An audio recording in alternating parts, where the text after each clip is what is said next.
লাআল্লাকুম তাকিলুন। আমি কোরআন তোমাদের জন্য দান করেছি, লাআল্লাকুম তাকিলুন, যেন তোমরা কোরআন থেকে অনুধাবন করতে পারো, জানতে পারো, শিক্ষা নিতে পারো। তাহলে কোরআন আমাদের কাছে এসেছে আমাদেরকে শিক্ষা দেওয়ার জন্য, আল্লাহর পক্ষ থেকে এটা একটা গাইডলাইন। আবু হুরায়রা রাদিয়াল্লাহু আনহু বলছেন, বুখারী মুসলিমের বর্ণনা, মা আদিনাল্লাহু লিশাইইন মা আদিনা লিনাবিয়্যিন হুসনু সাউতিন ইয়াতাগান্না বিল কুরআন ইয়াজহারু বিহি। অন্য কোন বিষয় মাধুর্যতার সাথে সুললিত কণ্ঠে নিজের ক্ষমতার যতটুকু আছে, যতটুকু সুর করে ভালোভাবে তেলাওয়াত করতে পারে, এইরকম ভালোভাবে সুন্দরভাবে তেলাওয়াতের জন্য আল্লাহ অন্য কোনো বিষয়ে আদেশ দেন নাই। তবে নবীকে আদেশ দিয়েছেন কোরআন যেন রাসূল সাল্লাল্লাহু আলাইহি ওয়াসাল্লাম সুললিত কণ্ঠে সুমধুর কণ্ঠে তেলাওয়াত করেন। সুবহানাল্লাহ। তাহলে কোরআন এমন এক অমীয় বাণী যা তেলাওয়াত করলেও নিজের সাধ্য মতো সুললিত কণ্ঠে তেলাওয়াত করা কর্তব্য। আমরা জানি রাসূল সাল্লাল্লাহু আলাইহি ওয়াসাল্লাম যে সময় কোরআন তেলাওয়াত করতেন, আল্লাহ রাব্বুল আলামিন তার কণ্ঠের যে মিষ্টতা দিয়েছিলেন, তিনি কোরআন তেলাওয়াত করলে আরবের সেই সময়ের যারা কোরআনের বিরোধিতা করত তারাও রাসূল সাল্লাল্লাহু আলাইহি ওয়াসাল্লামের বাড়ির পাশে এসে কোরআন মাজিদ শুনতো। সুবহানাল্লাহ, তাই না? আমরা জানি। তাহলে কোরআন তেলাওয়াত করা উচিত সুললিত কণ্ঠে, নিজের সাধ্য মতো ভালোভাবে, যত শুদ্ধভাবে পড়া যায়। আমাদের মাঝে অনেক মানুষ আছে দীর্ঘদিন সালাত আদায় করে, সূরা ফাতিহাটাও শুদ্ধভাবে সে জানে না, নামাজের তাসবিহগুলি শুদ্ধভাবে জানে না, মাসনুন দোয়াগুলি শুদ্ধভাবে জানে না, আরবির মাত্র 29টি হরফ, এই 29টি হরফ কখনো সে শুদ্ধভাবে উচ্চারণের চেষ্টা করে না।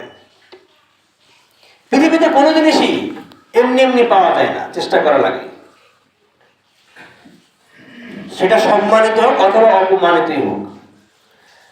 আমাদের দেশে বর্তমানে টিসিবির মাল দেয় সরকার, কয়েক টাকা কেজিতে কম। এই টিসিবির মাল মানুষ টাকা দিয়েই নিবে, তাও লাইন ধরা লাগে না, রোদে মানুষ পড়ে। মানুষ জমিতে চাষাবাদ করে, নিজের জমি, নিজের টাকা, নিজের বীজ, তারপরেও 3 মাস 4 মাস পরিশ্রম করা লাগে, এরপরেই সেটা পাওয়ার আশা করা যায়।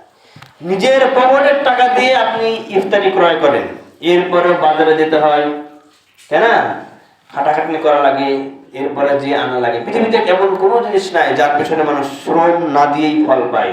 ব্যতিক্রম হলো জান্নাত, ব্যতিক্রম হলো জাহান্নাম থেকে পরিত্রাণ পাওয়া। এই জায়গায় কোনো কষ্ট করা লাগে না। আমাদের ভাবটা তো এরকম, কি বলেন?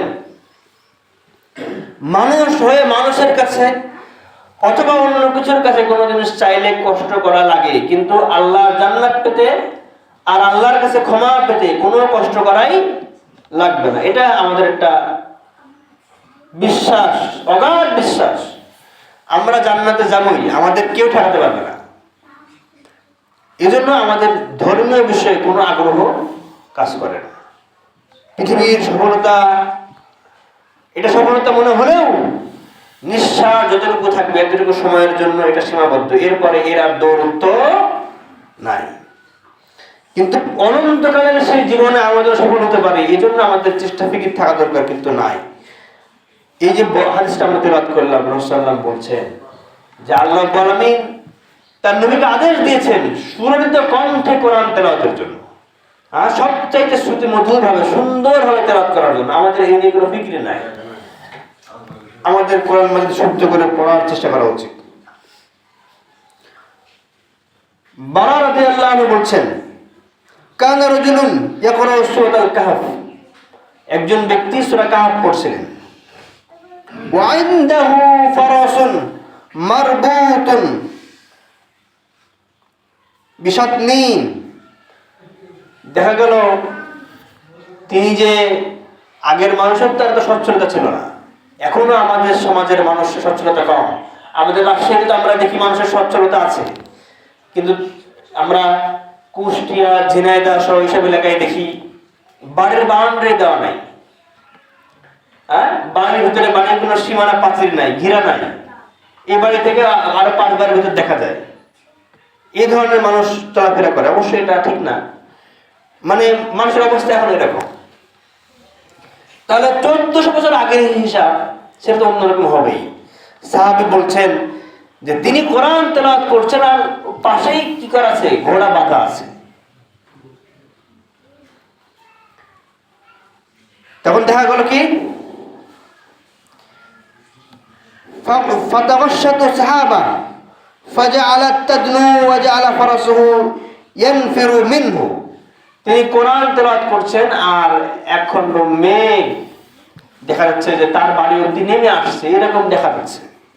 যত তেলাওয়াত করছেন দেখা যাচ্ছে মেঘটা তত নেমে আসছে আর এই ঘোড়া লাফ মারছে। তখন অবস্থা এমন হলো, তার কাছে মনে হলো ঘোড়া পালিয়ে যেতে পারে। ফালাম্মা আসবাহা আন-নবী সাল্লাল্লাহু আলাইহি ওয়াসাল্লাম ফাযাকারা যালিকা লাহু। তিনি বললেন, রাত্রিবেলা আমি সূরা কাহফ পড়ছিলাম আর আমার মনে হলো যে এই ধরনের মেঘখণ্ড নিচে নেমে আসছে, আমার ঘোড়া ছুটে দৌড়ে পালাবে, এইরকম ভাব। রাসূলুল্লাহ বললেন, তিলকা সাকিনাতু নাযালাত বিল কুরআন। এটাই হচ্ছে আল্লাহর পক্ষ থেকে সাকিনা, রহমত, বারাকা তোমার জন্য, যেটা কোরআন তেলাওয়াত করার জন্য তোমার বাড়ির উপর অবতীর্ণ হচ্ছিল। সুবহানাল্লাহ। তো কোরআন তেলাওয়াত করলে বাড়িতে আল্লাহর রহমত বর্ষিত হয়, সাকিনা নাজিল হয়। কোরআন তেলাওয়াত করলে মানুষের মস্তিষ্ক শার্প হয়। একটা ছোট বাচ্চা, এই যে আমরা বললাম 85 দিনে হিফজ করেছে, বাচ্চাদের বয়স খুবই কম। এই ধরনের বাচ্চারা যারা কোরআন হিফজ করে, মুখস্থ করে, পৃথিবীর বুকে অন্য কোনো গ্রন্থ যদি মানুষ সারাদিন ভাবে পড়তো, মানসিক সমস্যা হওয়ার কথা ছিল, কিন্তু কোরআন পড়ার কারণে এরকম কিছু হয় না। শুধু হয় না তা না, তুলনামূলক ভাবে যারা হিফজ মাদ্রাসায় পড়ে এরা চালাক চতুর বেশি হয় যারা পড়ে না তাদের চাইতে। এটা আল্লাহ রাব্বুল আলামিনের পক্ষ থেকে একটা বিশাল নিয়ামত। মানুষের মস্তিষ্ক শার্প হয়। আর আয়েশা রাদিয়াল্লাহু আনহা বলেছেন, মাহির বিল কোরআন, যে ব্যক্তি পৃথিবীর মুখে কোরআন তেলাওয়াতের দিক দিয়ে দক্ষ হবে, কোরআন পাঠের ব্যাপারে যার দক্ষতা থাকবে, কিভাবে কোন অক্ষর কিভাবে উচ্চারণ হয়, কোন জায়গায় একালিফ টান হয়, কোন জায়গায় তিনালিফ হয়, কোন জায়গায় চারালিফ টান হয়, কোন জায়গায় ওয়াজিব গুন্না, কোন জায়গায় ইকফা হয়, কোন জায়গায় ইকলাব হয়, ধরনের ছোট ছোট নিয়ম নীতিগুলি যারা জানে, জেনে কোরআন তেলাওয়াতের চেষ্টা করে, কোরআন বিষয়ে দক্ষ হয়, কোরআনের তাফসীর জানার চেষ্টা করে, কোন আয়াতে আল্লাহ কি বলেছেন এগুলো বোঝার চেষ্টা করে। আমাদের বংশগতভাবে আমরা মুসলিম, তাই না, জন্মসূত্রে মুসলিম। এই জায়গা থেকে বের হয়ে যারা জেনে বুঝে মুসলিম হতে চায়, রাসূলুল্লাহ বলছেন, মা সাফারাতিল কিরামিল বারারা, তারা কিয়ামতের দিন মর্যাদাপূর্ণ লিপিকার ফেরেশতার সাথে অবস্থান করবে। সুবহানাল্লাহ। ওয়াল্লাযী ইয়াকরাউল কুরআন, আর যে ব্যক্তি কোরআন তেলাওয়াত করে, ওয়া তাতাআতাউ ফি, এই কোরআন পড়তে ভালোভাবে পারে না, কষ্ট হয়। বয়স হয়ে গেলে মানুষের কষ্ট হয়। অনেকে আছে বয়স হয়ে শিখছে আর শিখতে পারে না, কষ্ট হয় পড়তে। রাসূলুল্লাহ বলছেন, ও আলাই শাকুল আজরান, সে কোরআন মাজিদ তেলাওয়াতের জন্য সওয়াব পায়, আর কষ্ট হওয়ার পরেও সে পড়ছে, কষ্ট হওয়ার জন্য তাকে দ্বিগুণ সওয়াব দেওয়া হয়। সুবহানাল্লাহ। এই মাসে বেশি বেশি কোরআন মাজিদ তেলাওয়াত করা কর্তব্য আমাদের। আমরা কে তেলাওয়াত করি হয়তো। আবু হুরায়রা রাদিয়াল্লাহু আনহু বলছেন, মুসলিমের আবার বর্ণনা, আইহিব্বু আহাদুকুম ইযা রাজা'a ইলা আহলিহি, তোমাদের মাঝে এমন ব্যক্তি কি আছে যে পছন্দ করে যখন সে বাড়িতে ফিরে আসবে, আইয়াজআলা লাহু সালাসু খিলাফাতিন আযীম মিন সিমান, মোটা তাজা হুষ্ট পুষ্ট 3টা উট, উটের মালিক সে হয়ে যাবে। এটা কি তোমাদের কেউ পছন্দ করে? বর্তমান সময়ে যদি আমরা বলি মোটা তাজা একটা গরুর দাম 1 লাখ 1.5 লাখ টাকা, তাই না? আমরা যদি এমন হয় যে বাড়ি এসে দেখছেন 3টা মোটা তাজা গরু আপনার বাড়িতে, কেমন লাগবে? বাড়িতে চাই কিনা? রাসূলুল্লাহ বললেন, এই কথা শুনে সাহাবীরা বললেন, কুননা নাম, আমরা বললাম হ্যাঁ, কে না চায়। যে ধরনের সম্পদ তার বাড়িতে এসে উপস্থিত হয়েছে, যেটা তাকে এই ধরনের সচ্ছলতা এনে দেবে। রাসূলুল্লাহ বললেন, ফাসালাতু আয়াতিন ইয়াকরাউহুন্না আহাদুকুম, তোমাদের কেউ কোরআন মাজিদের 3টি আয়াত তেলাওয়াত করা, ফি সলাতিহি, তার নামাজের মধ্যে, খায়রুল লাহু মিন সালাসি খলাফাতিন আযীমিন সিমান, কেউ নামাজের মাঝে 3টি আয়াত তেলাওয়াত করা এইরকম মোটা তাজা 3টি উট পাওয়ার চাইতেও অনেক বেশি কিছু সে পেয়ে যায়। সুবহানাল্লাহ। আমরা চোখে দেখি না, সব কিছুই মানুষ চোখে দেখলে পারে তো আর আমল হিসাব থাকে না, তবে আল্লাহ আপনার কিছু প্রতিদান দিবেন। অতএব কোরআন মাজিদ তেলাওয়াত করা উচিত বেশি বেশি, পাশাপাশি সালাতের কিরাতটাও লম্বা করা কর্তব্য। আর বেশি বেশি সূরা কিরাত পড়া, কিরাতটা লম্বা করা, সেটা তারাবির সালাত হোক বা নফল সালাত হোক, চেষ্টা করা উচিত।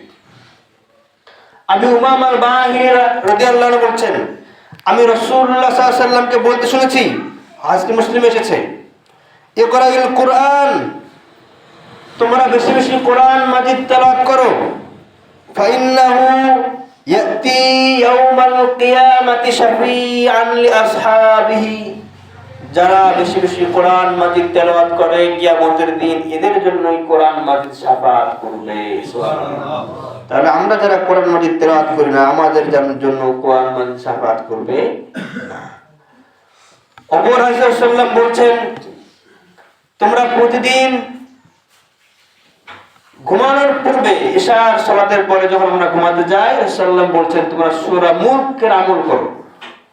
যে ব্যক্তি সূরা মুলকের আমল করে, মৃত্যুর পরে তার কবরের আযাব থেকে আল্লাহ তাকে পরিত্রাণ দিবেন। সুবহানাল্লাহ। পাখির আকৃতিতে আল্লাহ সূরাটাকে রূপ দিবেন, সেটার উপরে ডানা মেলে ধরবে এবং তাকে কোনো কবরের আযাব দেওয়া হবে না। সুবহানাল্লাহ। আমরা অনেক কিছু থেকে বাঁচতে অনেক কিছু করি কিনা? আমাদের যা ভালো লাগে কিন্তু রোগ হবে জানলে পরে আমরা করি না। যার ডায়াবেটিস মাপলে পরে দেখা গেছে 8-10 হয়েছে, সে ভয়ে চায়ে চিনি খায় না, শরবত খায় না, এই খায় না, সেই খায় না, আমরা মানি কিনা?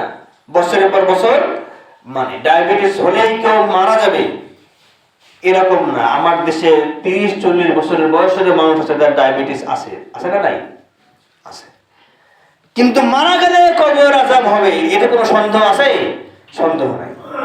আপনি আপনার জীবদ্দশায় একটা রোগ থেকে বাঁচতে বহু পরিশ্রম সাধনা করেন, কিন্তু আপনার কাছে এটা কখনো মনে হয় না যে কবর আযাবের ভয়াবহতা কি। হলে পরে আপনি অবশ্যই আমলটা করতেন, অবশ্যই করতেন। রাসূলুল্লাহ বলছেন, যে ব্যক্তি প্রতিদিন শোবার পূর্বে এই যে সূরা মুলক পড়ে, আল্লাহ তাকে কবর আযাব থেকে পরিত্রাণ দেবে। তিনি বলছেন, ইকরাউ জাহরাতান, তোমরা বেশি বেশি তেলাওয়াত করবে বাকারা, সূরা বাকারা এবং সূরা আলে ইমরান, ফাইন্নাহুমা তাতিয়ানি ইয়াউমাল কিয়ামা, যারা বেশি বেশি সূরা বাকারা তেলাওয়াত করে, সূরা আলে ইমরান তেলাওয়াত করে, কি হবে? কতটুকু সূরাগুলি? 2 পারার বেশি, তাই না? 3 পারায় যে শেষ হয়েছে সূরা বাকারা, সূরা আলে ইমরান তার চেয়ে ছোট। তিনি বলছেন, যারা সূরা বাকারা, সূরা আলে ইমরান নিয়মিত তেলাওয়াতের অভ্যাস আছে, কিয়ামতের দিন যে সময় কোনো ছায়া থাকবে না, সূর্য মাথার নিকটে আসবে, সূর্য এত নিকটে আসবে, যাদের আমল খারাপ হবে তাদের সূর্যের তাপে কারণ শরীর থেকে ঘাম বের হয়ে, আমল ভালো হলে কারোর পায়ের তলায় থাকবে, কারোর টাকনো পর্যন্ত ভিজবে, কারোর হাঁটু, কারো মাজা, কারো গলা, কেউ ঘামের মাঝেই হাঁটু। আমরা সামনে আগে আসি, পিছনে হয়তো জায়গা হচ্ছে না, আমরা সামনে আগে আসি, কাতারে দাঁড়ালে পরে দেখা যাবে। সবাই যারা একটু আসি, পিছনে যারা আছে তাদেরকে জায়গা করে দিই, সামনে আগে আসি।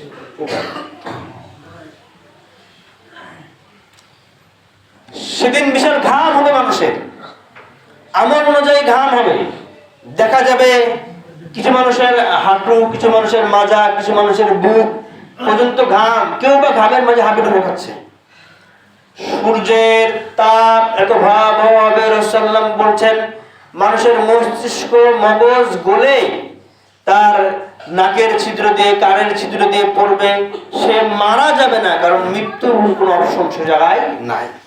রাসূলুল্লাহ বলছেন যারা পৃথিবীতে বেশি বেশি সূরা বাকারা, সূরা আলে ইমরান পড়েছে, কান্নাহুমা গামামাতান আও কান্নাহুমা গায়াতান আও কান্নাহুমা ফিরকান মিন তাইর সাওয়াফিন তাহাজ্জাতুন আন আসহাবিহি। রাসূলুল্লাহ বলছেন এই যে ভয়াবহ পরিবেশ হবে যারা এই দুইটা সূরা পড়েছে তাদের জন্য, এই দুইটা সূরা মেঘমালার খণ্ড রূপ নেবে। অপর বর্ণনা আছে যে ছায়া হবে, অপর বর্ণনা আছে যে পাখির ঝাঁকের মতো তাদের জন্য ছায়ার ব্যবস্থা করে দেওয়া হবে যারা এই দুইটা সূরা বেশি বেশি পড়েছে। সুবহানাল্লাহ।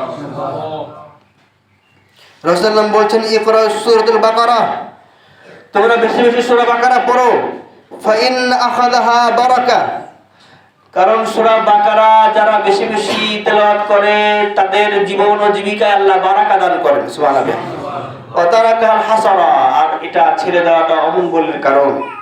ওয়ালা তাস্তাতিউ লাহাল বাতালা, আর আমাদের একটা জিনিস মনে রাখা উচিত, অনেক মানুষের বিরুদ্ধে অনেক ধরনের খারাপ কিছু করে, জাদু করে, কুফরি কালাম করে, অনেক কিছু করে। অনেক বাড়িতে জিনের উপদ্রব আছে, ছোট বাচ্চারা জিন শয়তানকে ভয় পায়। সূরা বাকারা তেলাওয়াত করলে আল্লাহ রাব্বুল আলামিন এই ধরনের ভয়াবহ বিপদ থেকে সেই বাড়ির মানুষকে আল্লাহ পরিত্রাণ দান করেন। সুবহানাল্লাহ। ইবনে আব্বাস রাদিয়াল্লাহু আনহু বলছেন তাহলে পরে আমাদের বেশি বেশি পড়া উচিত। আলেম ওলামার কাছে বা অন্য ব্যক্তির কাছে যাওয়ার আগে নিজে আমল করা কর্তব্য। অবশ্যই আমরা সূরা বাকারা তেলাওয়াতের চেষ্টা করব সে বাড়িতে এই ধরনের সমস্যাগুলি আছে। ইবনে আব্বাস রাদিয়াল্লাহু আনহু বলছেন বাইনামা জিবরিল কাঈদুন ইনদান নবী সাল্লাল্লাহু আলাইহি সাল্লাম নাকীদান মিন কওমি, আমাদের কাছে রাসূলুল্লাহ আছেন, এমন অবস্থায় জিবরাইল আমিনও আছে। ফারাফা রাসা, এমন অবস্থায় আল্লাহর নবী মাথা উপরে উঠালেন। এরপর তিনি বললেন, আওয়াজ হলো, একটা আওয়াজ শোনা গেছে। আওয়াজ শোনা গেলে রাসূলুল্লাহ মাথা উপরে উঠেছেন, উঠে কি বললেন, হাদা বাবুম মিনাস সামা, এই যে তোমরা আমার কাছে বসে আছো, জিবরাইল আমিন আমার কাছে আছে, এই যে শব্দ শোনা গেল কিছুক্ষণ আগে, এই শব্দটা কিসের? রাসূলুল্লাহ বললেন যে হাদা বাবুম মিনাস সামা, এটা আসমানের একটা দরজা খোলার শব্দ। ফুতহাল ইয়াউম, যে দরজা আজকে খোলা হয়েছে, লাম ইফতাহ কত্তুন ইল্লাল ইয়াউম, যে দরজা আজকের পূর্বে আর কোনোদিন খোলা হয় নাই। রাসূলুল্লাহ বললেন ফানাজালা মিনহু মালাক, সেই দরজা দিয়ে একজন ফেরেশতা নেমে এসেছেন। ফাকালা হাদা মালাকুন নাযালা ইলাল আরদ, এই ফেরেশতা ওই দরজা দিয়ে পৃথিবীতে নেমে এসেছেন। লাম ইয়ানজিল কত্তুন ইল্লাল ইয়াউম, আজকের পূর্বে এই ফেরেশতা পৃথিবীতে আর কোনোদিন আসে নাই। ফাসাল্লামা, এসে সালাম দিয়েছেন। ওয়াকাল, এবং বলেছেন আবশির বিনূরাইন আও তা'তা হুমা লাম ইয়াতিহিমা নাবিয়্যুন ক্বাবলাক, তারা এসেছে, এসে বলছে আপনাকে সুসংবাদ দেওয়া হচ্ছে, সুসংবাদ গ্রহণ করেন দুইটি আলোর, যে আলোর বোর্ড থেকে আপনাকে দেওয়া হচ্ছে আপনার পূর্বে আর কাউকে দেওয়া হয় নাই। একটা হচ্ছে ফাতিহাতুল কিতাব, সূরা ফাতিহা, সুবহানাল্লাহ, আর খাওয়াতিমা সূরাতুল বাকারা, সূরা বাকারার শেষ অংশ। লান তাকরা বিহারফিন মিনহা ইল্লা উতিতাহু, রাসূলুল্লাহ বলছেন যখন আপনি এই দুইটা পড়ে আল্লাহর কাছে দোয়া করবেন, আল্লাহ আপনার চাওয়াকে পূর্ণ করে দিবেন। সুবহানাল্লাহ। তাহলে সূরা বাকারার শেষের অংশগুলো, ওই যে আমানা রাসূলু বিমা উনজিলা ইলাইহি মির রাব্বিহি ওয়াল মুমিনুন থেকে পরের অংশ, আর সূরা ফাতিহা, এগুলি পড়ে আমরা কি করতে পারি? দোয়া করতে পারি। রাসূলুল্লাহ বলছেন যে সূরা ফাতিহা পড়ে আর বাকারার শেষ অংশ পড়ে দোয়া করলে আল্লাহ বলবেন ফিরিয়ে দেন না। সুবহানাল্লাহ।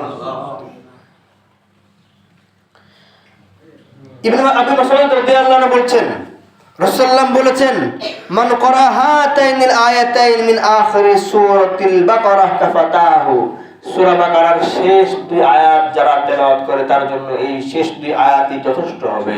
সুবহানাল্লাহ। তাহলে রমাদান মাস এটা যেমন সওয়াবের মাস, আমাদের সওয়াবের ব্যাপারে আগ্রহী হওয়া উচিত, বেশি বেশি কোরআন মাজিদ তেলাওয়াত করা কর্তব্য।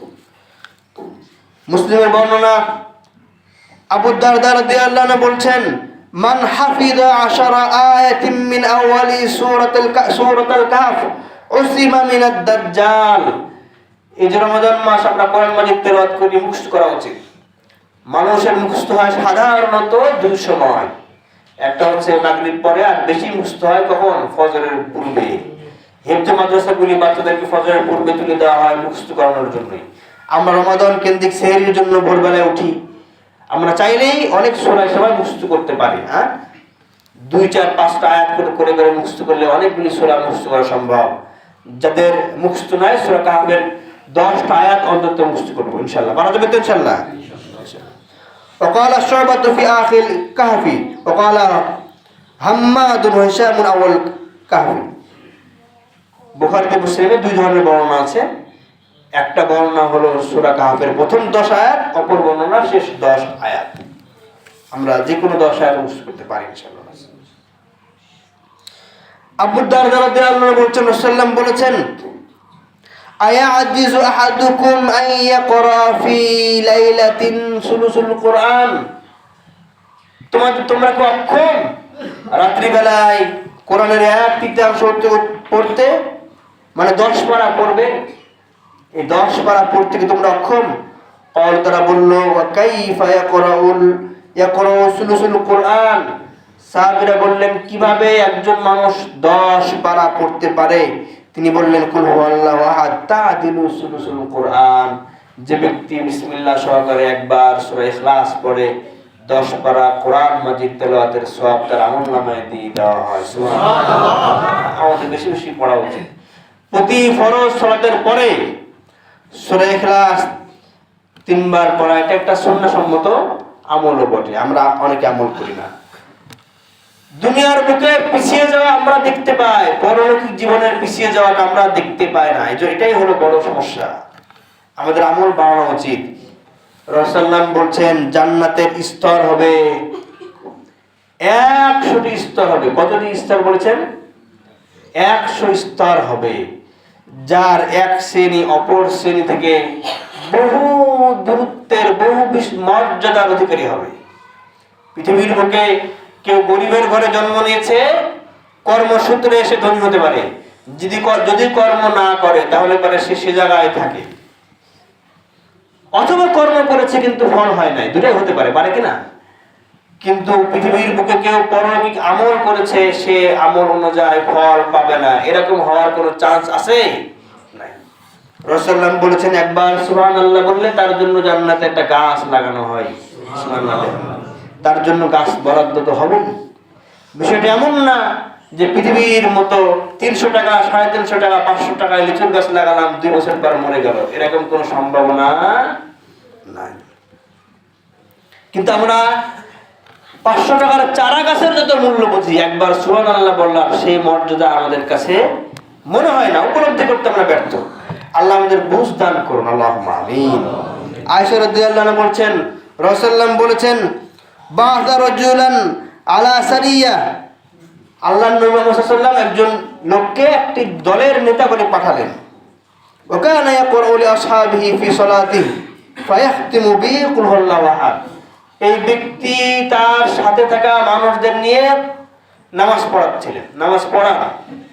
কিন্তু তার একটা বৈশিষ্ট্য হলো নামাজে যে সূরা পড়ে, সূরা ফাতিহার পরে একটা সূরা পড়ে রুকুতে যাওয়ার পূর্বে সূরা ইখলাস পড়ে, আবার দ্বিতীয় রাকাতে দাঁড়ায়, আবার সূরা ফাতিহা পড়ে, এরপরে আবার একটা সূরা পড়ে, এরপরে রুকুতে যাওয়ার পূর্বে সূরা ইখলাস পড়ে।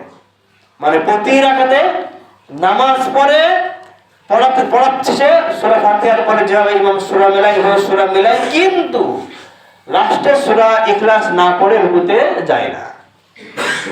প্রতিবার এরকম করছে, প্রতিবার এরকম করলে পারে সাহাবীদের কাছে বিষয়টা অন্যরকম মনে হয়েছে। ফালাম্মা রাজাউ, যখন তারা ফিরে আসলো তখন বলল যাকারু যালিকা লিরাসূলিল্লাহ সাল্লাল্লাহু আলাইহি ওয়াসাল্লাম, তারা মুহাম্মদ সাল্লাল্লাহু আলাইহি ওয়াসাল্লামের কাছে এটা বললেন যে অমুক ইমাম আমাদের নেতা বানিয়েছিলেন, সে প্রতি রাকাতেই যেগুলো রাকাতে সে জোরে কিরাত পড়ে সূরা ফাতিহার পরে একটা সূরা মিলাই অথবা কোরআনের কিছু আয়াত পড়ে, এরপর রুকুতে যাওয়ার পূর্বে সূরা ইখলাস পড়ে। রাসূলুল্লাহ বললেন সালুহু লিআইয়ি শাইইন ইয়াসনাউ যালিক, তাকে জিজ্ঞাসা করো কেন সেই কাজ করে। ফাসালুহু ফাকালা লিআন্নাহু সিফাতুর রহমান, ব্যক্তি বলল সূরা ইখলাস হচ্ছে আল্লাহ রাব্বুল আলামিনের গুণ বর্ণনা করা হয়েছে এই সূরায়। ফাআনা উহিব্বু আন আকরাহা, আমি এই আল্লাহর গুণ বর্ণনা করার কারণে এই সূরা বেশি বেশি পড়তে পছন্দ করি। সুবহানাল্লাহ। সাল্লাম বললেন যে আখবিরহু আন্নাহু ইউহিব্বুহু, তাকে বলে দাও সে যেমন আল্লাহর গুণ থাকার কারণে এই সূরাকে ভালোবাসে, আল্লাহও তাকে তেমনই ভালোবাসে। সুবহানাল্লাহ। তাহলে আমাদের বেশি বেশি এই সূরা ইখলাসের আমল থাকা কর্তব্য। পাশাপাশি যদি কোনো ইমাম সাহেব এরকম আমল করে তাহলে তার কি হবে, নামাজ হবে, ত্রুটি হবে না। যদি কোনো ইমাম এরকম পড়ে থাকে যে নামাজের কিরাতের পরে সে সূরা ইখলাস পড়ে তারপরে রুকুতে যায়, এটা কোনো দর্শনীয় হবে না।